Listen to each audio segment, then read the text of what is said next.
Hello, everyone, and welcome to this new episode of Open Book Entrepreneur. I am thrilled that we have Dani here with us. She's American but currently living in Europe, and also she's a book coach and an author who won Dani, please introduce yourself to our audience. I think that would be the best actually if you do it yourself. Yeah, thanks for having me here. So, hello everybody. I am Dani Rosenblad James, and I'm an American that lives in lovely Sweden nowadays, and I'm a writing coach and an international best-selling author. So, that's about me. Excellent. Yeah. So what inspired you actually to become a writing coach? Oh, that's a really good question. It kind of fell in my lap. So, someone had mentioned to me like, why aren't you teaching this? You could turn this into a business. You could teach people because you're an international bestseller, and this is something that I'm so passionate about. And I was kind of hesitant at first, but then when I jumped on the first one-on-one call with someone, I was like, oh, this is what I'm meant to do. I'm doing what I'm supposed to do it, and it just everything felt right. And so like that's why I kept pursuing what I'm doing now. Excellent. And how does it feel for someone to actually find your passion? How is that? How is it for someone to find my passion? Yeah, I mean, like, how does it feel for you? How it felt for you to find your passion just like that? You know, it basically fell into your lap. How was that? You know, I believe that things all happen for a reason and all of the time it's supposed to. So I mean, I've had a lot of times where something just fell in my lap and I was like surprised and shocked because that's totally how it usually happens. Hmm, But of course, I'm so thankful and grateful for it because I know it came right when I needed it the most. definitely. And what are some of the best results you achieved in your business so far? So far, it's brand new, but I already have I think it's 222 members right now. And so I'm really excited about that. And I have like a free community and then the paid community. And so as of now, I have, I think, around 11 paying members, and it's been really nice getting their insights and how they're feeling about the whole project and what they're learning and what they're gaining. So I'm learning from them as they are learning from me, and that alone is it's worth so much because we're always learning, and I just that's something I've always loved, I guess. Definitely. And what are some of the results people can expect when they're working with you? Yeah. So when they're working with me, I create a personalized book timeline and I have it broken down into 24-hour, 7-day, and 30-day wins monthly. So then they get to see where they're supposed to be at, depending on when they want the book to be finished. So, like, I have some people that have like 9 months, some for 6 months, some for 4 months, some for 12 months. So it varies depending on the person and the kind of writing that they're going to be doing, like what kind of genre they're going to be in as well. And then on top of that, I have weekly Q&A calls. And then I also have, well, those turn into every other.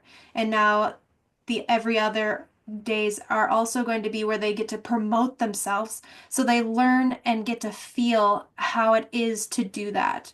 Because when it comes to a book, you got to start promoting it when it's just an idea. And so you're doing it the whole process. So you start gaining an audience of these people that are like, oh, is she going to be able to do it? Oh, I don't know. And see like the struggles, the wins, all of it within. And so, like, these are the people that are more likely to buy your book when it does come out because they've watched your whole process. They've watched all of it when they got intrigued by your story. So, yeah, there's that as well. And I help with that, along with there are a plethora of different ways of publishing. So it's like I have some links of people that I know and suggest that you can reach out to if you want to go with their publishing or not. So yeah, there's a lot. Great. And what is your goal for your business for next 1 year? For next 1 year. So I want to. have a few writing retreats happening. And I want people to see that they have the support of others and gain those connections that are much needed. Because to help yourself, it's good to help others. And with this, you can work on collaborating together. And this can help promote both of your books in that way too. And what's writing retreat?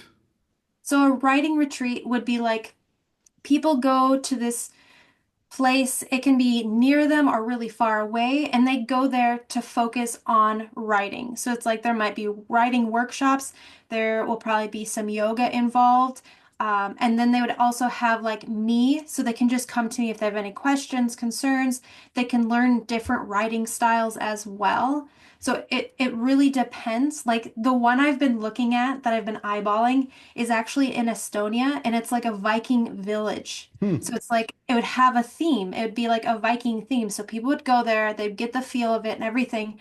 And it just made me excited because I'm like, oh my gosh, storytelling. Like this is a perfect place to work on writing because you're in a story in a way. Yeah, yeah, wonderful.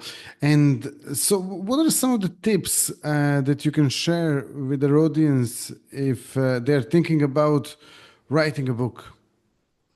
I would definitely say don't get in your way. If you truly want to do this, then start it. It doesn't matter if you feel like you're not a good writer or you have no idea how to start. The first thing is what I call word vomit. And what I mean saying that is just getting the stuff out of your head and onto paper or onto the computer. And don't judge it and don't edit it. Just let it get out because this helps you understand what you want to write and what you want to have within it and all of the ins and outs of like the beginning steps. So it's like the first step can be also the hardest because if you do have already a story idea and it's a personal one, it's hard to revisit the past again. But what we need to remember, I guess I'm going to give another tip.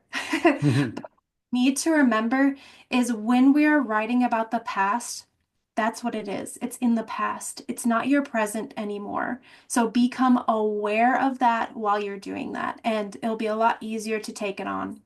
It will still be a whole nother healing experience, but yeah. Yeah, definitely. And then, like, what about the next step? So, if someone actually starts and they write and they sort of like get all these words out and what are the next steps they can take or maybe contact you or something else, but like can you explain a little bit more about that, please? Yeah, of course. So after doing like the word vomiting, I would suggest working on making mind maps or like however's best for them. Like you could just do writing it down in a timeline or something, whatever works best for that specific person. But like when you do mind mapping, it helps you understand of like the main topic for the whole book or the main idea for the whole book. So then you figure out more of what you're going to have inside, and this can help you organize it a little bit better. And then it's good to know like first start off like understanding your main character and maybe breaking it down. So if it's a fictional character, you need to know like what they look like, their demographics, maybe their psychographics, where they live, all of these kinds of things, and get more of a feel and turn that person into a real person in your mind. And that's like for all the characters, if they're not real, to do that process with them. And then I usually suggest working on creating an outline. So, like, have chapter 1 through 15 or however many chapters you plan on doing, and then just have the main events for each chapter written down so you understand the main topics you're going to have within each one. And then I want you to break that down even more so. It becomes, I've created like a workbook specifically to help with the book framework that I created for my book. And then I've also created a workbook that's like before writing a book, and it breaks that down, like the steps to take before. Because, oh, I almost forgot to mention something so important. We all need to remember our why. So, why do you want to write this book? Because it's this why that's going to help you on those tough days when you're like, what's the point? Why am I doing this? And then you're like, That's why, because I want to inspire people and give them hope and show them that they can get up from these obstacles in life or whatever it may be with your story. Wonderful, wonderful. And if someone wants to actually get in touch with you, Danny, or learn more about what you do, how they can do that? Yeah, so you can find me on Facebook, Instagram. It would be Dani Rosenblad James. And you can find me on the school platform, and that is the Storytellers Path. So, like, that's the free writing community. Wonderful. So, yeah, I mean, anyone watching us or listening to this episode, I will share those links in the description as well. And yeah, thank you so much for being a guest. So, just before we go, if there is anything that you would like to share with our audience, any tips, any details, any story, yeah, let us know if there is any question I didn't ask you. So, Yeah, definitely. So, I just want to say this that no matter what your story is, everyone truly has a story that's worth getting out there, and every story matters because there are 8 billion people in the world. There's at least one person that cares with what you have to say, and they'll probably resonate with what it is. And then there's the ripple effect. So that means you're helping this one person who helps this person and this, and so on and so forth. So it's ends up being that you helped a lot more than just one, just from getting your story out there and having the courage. And then there's a lot of people out there that they may come to you or maybe not, and you still change their world because they didn't have that courage to get their voice out there. And something that you wrote resonated with them so much. It could have been some hardships, obstacles, or struggles that they went through personally. And it's like you told their story because you wrote your story out there, and it can change someone's life. wonderful. Yeah. Thank you so much again for being a guest. Thank you for sharing these wonderful tips. Thank you all for watching and listening. If you like this episode, drop us a like, subscribe, and also share it with your friends and family. And see you all in the next episode. All the best and bye bye.